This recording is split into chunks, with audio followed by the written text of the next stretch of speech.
Selamat pagi Bapak Ibu yang terkasih di dalam Tuhan Yesus Kristus. Salam sejahtera bagi kita semua. Sebelum kita merenungkan firman Tuhan, mari kita bersatu di dalam doa. Allah Bapa yang bertata di dalam kerajaan surga, yang kami puji dan kami sembah di dalam nama Tuhan Yesus Kristus, kami mengucap syukur dan berterima kasih karena Engkau selalu membimbing kami selama kami melakukan segala kegiatan pada hari ini. Terima kasih untuk anugerah kesehatan yang Engkau berikan bagi hidup kami, dan terima kasih juga karena Engkau sudah memberikan kepada kami waktu dan kesempatan untuk kami boleh bersama-sama mengikuti ibadah online pada pagi hari ini. Tiba saatnya untuk kami mendengarkan firman-Mu. Biarlah Roh Kudus-Mu yang membukakan hati kami, agar kami dapat memahami setiap firman yang akan kami dengar pada pagi hari ini. Dan terlebih juga ya Tuhan, biarlah Roh Kudus-Mu yang memberikan kami kekuatan, agar kami boleh setia melakukan firman-Mu di dalam kehidupan kami sehari-hari. Di dalam nama Tuhan Yesus Kristus kami berdoa dan mengucapkan syukur, haleluya, amin.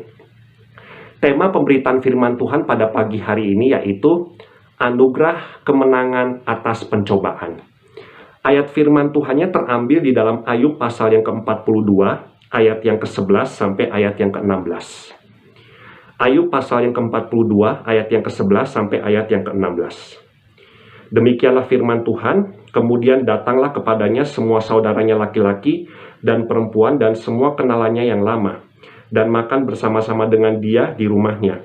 Mereka menyatakan turut berduka cita dan menghibur dia oleh karena segala malapetaka yang telah ditimpakan Tuhan kepadanya. Dan mereka masing-masing memberi dia uang 1 kesita dan sebuah cincin emas.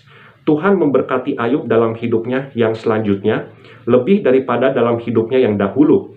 Ia mendapat 14.000 ekor kambing domba, dan 6.000 unta, 1.000 pasang lembu, dan 1.000 ekor keledai betina. Ia juga mendapat 7 orang anak laki-laki dan 3 orang anak perempuan. Dan anak perempuan yang pertama diberinya nama Yemima, yang kedua Kesia, dan yang ketiga Keren Hapuk. Di seluruh negeri tidak terdapat perempuan yang secantik anak-anak Ayub, dan mereka diberi ayahnya milik pusaka di tengah-tengah saudara-saudaranya laki-laki. Sesudah itu Ayub masih hidup 140 tahun lamanya. Ia melihat anak-anaknya dan cucu-cucunya sampai keturunan yang keempat. Puji nama Tuhan. Ayub adalah salah satu tokoh Alkitab yang luar biasa karena 3 hal. Yang pertama, di dalam pasal yang pertama itu diceritakan bahwa Ayub itu adalah seorang yang takut akan Tuhan, jujur, saleh, dan menjauhi kejahatan. Jadi, dengan kata lain, Ayub itu adalah seorang pribadi yang memiliki sikap hidup dan karakter yang sangat baik. Yang kedua, Ayub itu dikenal sebagai seorang yang kaya raya. Jadi, Tuhan menganugerahkan Ayub harta kekayaan yang sangat berlimpah, sehingga dengan begitu, Ayub menjadi satu-satunya orang yang paling kaya raya dibandingkan dengan semua orang yang hidup sezamannya. Kemudian yang ketiga, Ayub itu dikenal sebagai seorang yang dermawan. Jadi, harta kekayaan yang dimiliki oleh Ayub itu tidak semata-mata hanya untuk kepentingan dirinya sendiri dan juga kepentingan dari anggota keluarga lainnya. Tetapi beberapa bagian dari harta kekayaannya itu dia berikan dan dia sumbangkan kepada orang-orang yang membutuhkan, orang-orang yang tidak mampu, dan orang-orang yang miskin. Jadi, dengan kata lain, Ayub itu memiliki belas kasihan yang tulus kepada sesamanya. Dia mengasihi sesamanya bukan karena sesamanya terlebih dahulu mengasihi dia, tetapi memang dia mau mengasihi sesamanya karena tulus hati, ya. Jadi seperti itu. Nah, Ayub itu hidupnya sangat diberkati oleh Tuhan dan dia sangat disayang oleh Tuhan. Namun pada suatu kali dia itu harus mengalami pencobaan yang sangat berat, ya. Pencobaan berat yang dialami oleh Ayub itu bukan karena perbuatan dirinya sendiri, bukan karena perbuatan orang lain, dan juga bukan karena perbuatan dari Tuhan.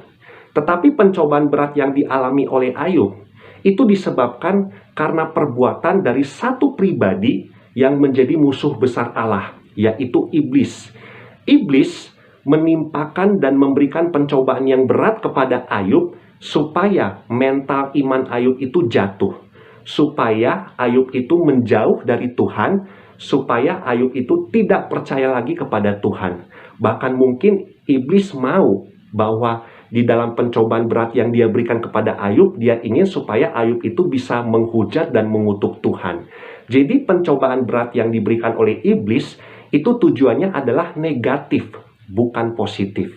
Pencobaan berat itu sangat bertubi-tubi yang diterima oleh Ayub, ya. Dan karena pencobaan berat itulah Ayub mengalami penderitaan yang sangat berat. Seperti apakah pencobaannya?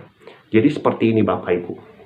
Ayub itu memiliki 10 anak, 7 orang laki-laki dan 3 orang perempuan. Semua anaknya itu meninggal karena nyawanya itu diambil oleh iblis. Kebayang Bapak Ibu, dari ke-10 anaknya tidak ada satupun yang tersisa hidup. Semuanya meninggal akibat perbuatan iblis. Kemudian harta kekayaan yang dimiliki oleh Ayub habis semuanya dirampas oleh iblis, ya. Tidak ada satupun yang tersisa, baik itu emas, perak, ya, dan juga hewan-hewan ternak seperti kambing, domba, lembu, keledai dan segala macam habis. Jadi Ayub itu benar-benar miskin total Bapak Ibu, ya. Kemudian yang paling parahnya lagi, Ayub itu mengalami penderitaan fisik yang sangat berat, ya. Dia mengalami penyakit barah, ya, mulai dari atas kepala sampai di bawah telapak kaki, ya. Jadi dari seluruh tubuhnya tidak ada sedikit pun yang sehat, tidak ada sedikit pun yang tidak terkena barah. Bapak Ibu harus tahu bahwa di dalam istilah kedokteran di zaman sekarang ini, barah itu adalah kanker kulit Bapak Ibu. Kita kan tahu ya bahwa penyakit kanker itu sangat mengerikan karena bisa menyebabkan kematian. Bayangkan Bapak Ibu, Ayub mengalami penyakit kanker kulit bukan hanya di beberapa bagian tubuhnya saja, tetapi seluruh tubuhnya terkena kanker kulit. Mungkin bisa jadi itu stadium 4 Bapak Ibu ya. Jadi seperti itu. Nah, kemudian yang lebih parahnya lagi istrinya Bapak Ibu ya.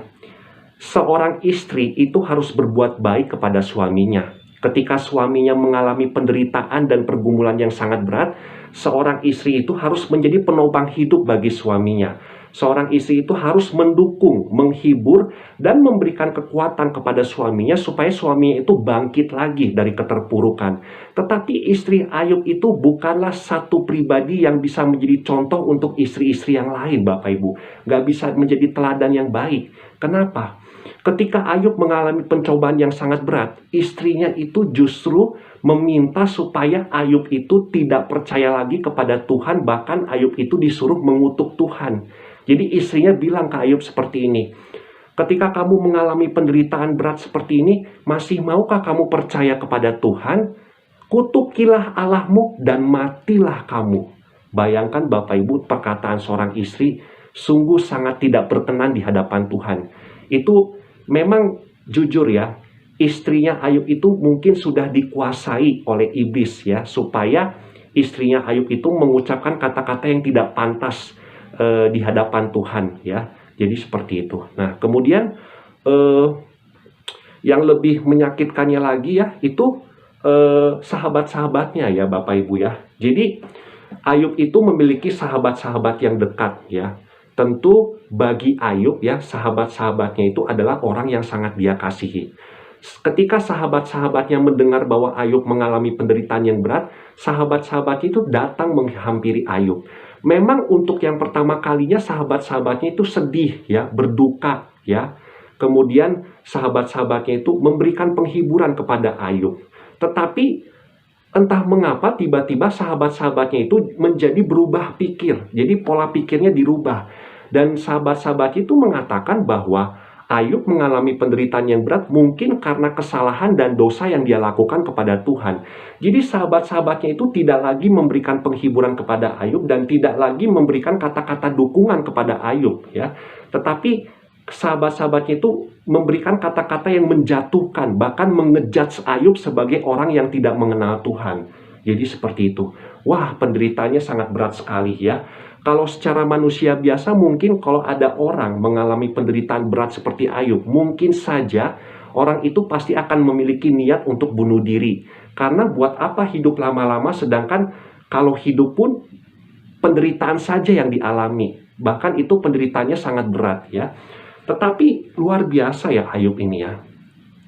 Ketika Ayub mengalami pencobaan yang sangat berat, dia tidak meninggalkan Tuhan. Dia tidak mengabaikan Tuhan, ya. Dia tidak meninggalkan iman kepercayaannya kepada Tuhan. Walaupun di dalam hidupnya ada sedikit kekecewaan terhadap Tuhan, tetapi dia sama sekali tidak mengutuk Tuhan, tidak menghina Tuhan, tidak menghujat Tuhan, dan tidak mengucapkan kata-kata yang tidak pantas di hadapan Tuhan. Bahkan dia sekali-kali tidak pernah terus-menerus mengejek dan menjelek-jelekan Tuhan, ya. Dia tetap mempertahankan imannya, ya. Dia tetap mempertahankan iman kepercayaannya kepada Tuhan, ya. Dia tidak berpaling kepada Tuhan. Karena saya yakin di dalam hati kecilnya pun, ya, Ayub itu punya pengharapan bahwa di balik semua pencobaan yang dia alami, pasti ada berkat dan kemenangan yang Tuhan sediakan bagi hidupnya, ya. Jadi seperti itu Bapak Ibu, ya. Bahkan di dalam hidupnya pun tidak ada niat untuk mau bunuh diri, ya, sama sekali tidak ada. Tetapi mungkin dia menyesali saja kenapa hidupnya bisa seperti ini. Padahal saya sudah berbuat baik, saya sudah melakukan ibadah dengan setia kepada Tuhan, ya. Tetapi kenapa yang saya dapatkan itu hanyalah penderitaan dan hal-hal buruk dan hal-hal yang tidak baik, ya. Dia ada keluh kesah seperti itu, tetapi dia sama sekali tidak mengutuk Tuhan dan tidak terus-menerus menyalahkan Tuhan, ya. Malah dia tetap setia untuk berpegang teguh percaya kepada Tuhan. Dan memang Bapak Ibu, ya, kita harus tahu, ya, bahwa terkadang, ya, Tuhan itu bisa mengizinkan pencobaan berat dialami oleh anak-anaknya, ya, dengan tujuan untuk memproses imannya, ya. Jadi iman itu harus dilatih, ya. Iman itu ada tahapnya, ada perkembangannya. Dan biasanya latihan iman dan proses iman itu bisa diterapkan dan dilakukan ketika orang tersebut diperhadapkan dengan permasalahan dan juga pencobaan yang sangat berat, ya. Jadi seperti itu, ada tantangannya. Sama kayak orang belajar. Kalau ada siswa mau belajar, ya, itu ada prosesnya. Gak mungkin seorang siswa ketika ada mata pelajaran matematika tanpa diajarkan oleh gurunya, tanpa diberikan latihan soal oleh gurunya, tiba-tiba anak itu menjadi pintar dalam hal matematika. Enggak. Jadi ada prosesnya, ya. Walaupun prosesnya itu tidak mengenakan, ya. Mungkin ketika anaknya mengerjakan tugas matematika salah melulu dimarahin sama gurunya, atau mungkin kalau di rumah dimarahin sama orang tuanya. Gak enak kan prosesnya karena dimarahin. Tapi dengan proses itu si anak bisa jadi pinter dalam mengerjakan matematika karena ada pembelajaran, ada tingkatnya, ada prosesnya sehingga anak itu menjadi pintar. Iman juga seperti itu. Iman itu proses, iman itu pembelajaran. Dan caranya itu adalah bagaimana orang itu menyikapi dan meresponi tantangan dan persoalan yang dihadapi, supaya imannya itu bertumbuh dan semakin berkualitas di hadapan Tuhan. Dan memang terbukti Ayub, ya, dia memiliki iman yang berkualitas di hadapan Tuhan. Ketika dia harus mengalami pencobaan yang sangat berat, endingnya Bapak Ibu, nah ini sangat luar biasa endingnya. Jadi betul, ya, bahwa di balik pencobaan ada kemenangan yang Tuhan sediakan dan Tuhan persiapkan bagi orang yang mengalami pencobaan tersebut. Jadi ketika endingnya, disitulah Tuhan bertindak Bapak Ibu. Tuhan datang menghampiri Ayub dengan mengucapkan firman-Nya.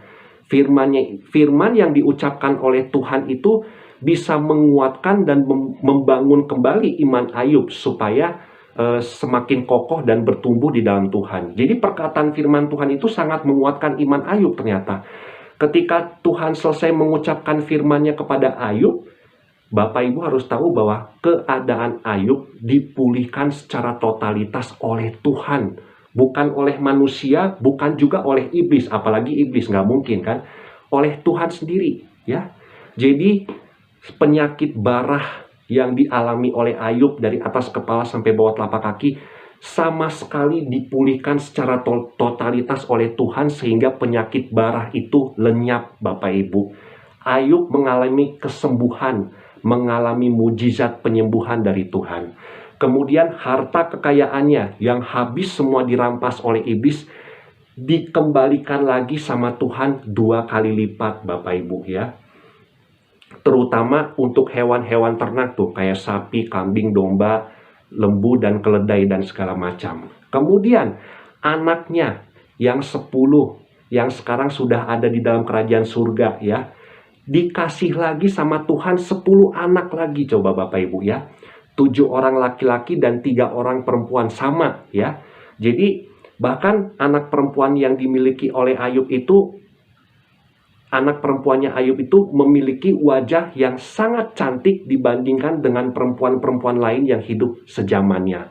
Kemudian sahabatnya, kerabatnya ya, orang-orang terdekatnya datang menghampiri Ayub di rumahnya supaya bisa makan bersama ya. Dan beberapa dari sahabat dan kerabat Ayub itu ya membawa uang 1 kesita dan juga cincin emas sebagai suatu pemberian kepada Ayub ya. Bapak Ibu harus bayangi, sudah harta kekayaannya dikembalikan Tuhan 2 kali lipat ya, belum lagi pemberian-pemberian yang diberikan oleh sahabat-sahabatnya itu ya. Jadi seperti itu. Bahkan Ayub juga diberikan umur yang panjang sampai 140 tahun ya, supaya Ayub bisa melihat anak-anaknya dan cucu-cucunya sampai keturunan yang keempat. Wah, ini sangat luar biasa Bapak Ibu. Memang di balik pencobaan yang sangat berat itu ada kemenangan dan juga berkat Tuhan yang akan Tuhan berikan kepada seseorang yang mengalami pencobaan. Tetapi harus tergantung dari respon kita Bapak Ibu. Ketika ada pencobaan yang sangat berat, respon kita itu harus positif ya. Jadi ketika ada tantangan yang berat, kita harus seperti Ayub, tetap setia kepada Tuhan, tidak meninggalkan Tuhan, dan tetap mengandalkan kekuatan Tuhan. Karena apa Bapak Ibu? Kekuatan Tuhan itu jauh melebihi segala permasalahan dan pencobaan yang kita hadapi. Permasalahan dan pencobaan yang kita hadapi itu kekuatannya tidak sebanding dengan kuasa Tuhan. Karena yang namanya kuasa Tuhan itu sanggup untuk menyelesaikan dan menuntaskan secara totalitas setiap permasalahan yang kita hadapi. Oleh karena itu kita jangan meninggalkan Tuhan ketika kita mengalami pencobaan yang sangat berat ya. Karena apa? Ada berkat dan kemenangan yang pasti akan Tuhan sediakan bagi kita Bapak Ibu ya. Tuhan itu tidak akan pernah tinggal diam ketika kita mengalami pencobaan yang sangat berat. Sama seperti yang dialami oleh Ayub. Tuhan tidak tinggal diam, dia langsung datang kepada Ayub, berfirman, dan memulihkan seluruh hidupnya secara totalitas. Kita juga seperti itu, karena kita adalah anak-anak Tuhan yang dikasihi oleh Tuhan. Jadi Bapak Ibu yang terkasih, kalau ada permasalahan dan pencobaan yang sangat berat, anggaplah itu sebagai suatu pertandingan, sebagai suatu sekolah iman, ya, supaya iman kita semakin dilatih, semakin diproses, sehingga nantinya, endingnya, kita memiliki kualitas iman yang tinggi di hadapan Tuhan. Kalau kita memiliki kualitas iman yang tinggi di hadapan Tuhan, maka percayalah pasti mujizat Tuhan, berkat Tuhan, kemenangan abadi yang berasal dari Tuhan akan Dia anugerahkan secara totalitas di dalam kehidupan kita. Itu janji Tuhan Bapak Ibu. Tuhan gak pernah berdusta dengan janjinya. Tuhan gak pernah berbohong dengan perkataannya. Tuhan tidak pernah melalaikan setiap firman yang Dia ucapkan kepada kita. Itu janji Tuhan, sama seperti Ayub. Jadi, kalau kita mengalami permasalahan yang berat, Tuhan itu pasti melihat. Dan Tuhan sudah memikirkan bagaimana caranya agar permasalahan dan pencobaan yang kita alami itu ada solusi dan jalan keluarnya. Sehingga kita, sebagai orang-orang percaya, tidak dikalahkan oleh permasalahan dan pencobaan yang kita alami, tetapi kita bisa mengalahkan pencobaan dan permasalahan yang kita alami. Ya, jadi seperti itu. Ada hikmat Tuhan, ada kebijaksanaan Tuhan yang akan Tuhan berikan pada kita, supaya kita bisa menuntaskan setiap persoalan yang kita hadapi. Karena ada kemenangan yang Tuhan sediakan. Ingat Bapak Ibu, pencobaan boleh datang, permasalahan boleh datang, tetapi endingnya pasti Tuhan akan membuat kita menjadi orang yang menang atas setiap permasalahan yang kita hadapi. Karena kita adalah anak-anaknya, kita adalah orang-orang yang dikasihi oleh Dia, ya, dan Dia tidak akan membiarkan kita mengalami pencobaan yang melebihi kekuatan kita. tetapi Tuhan justru akan selalu menyertai kita dan membimbing kita, mengarahkan kita, supaya kita bisa memecahkan setiap permasalahan yang kita hadapi. Karena Dia adalah Allah yang penuh kasih di dalam kehidupan kita. Amin. Mari kita bersatu di dalam doa. Terima kasih Tuhan untuk firman-Mu yang sudah kami dengar pada pagi hari ini. Kami sungguh sangat mengucap syukur karena memiliki Allah yang luar biasa seperti Engkau.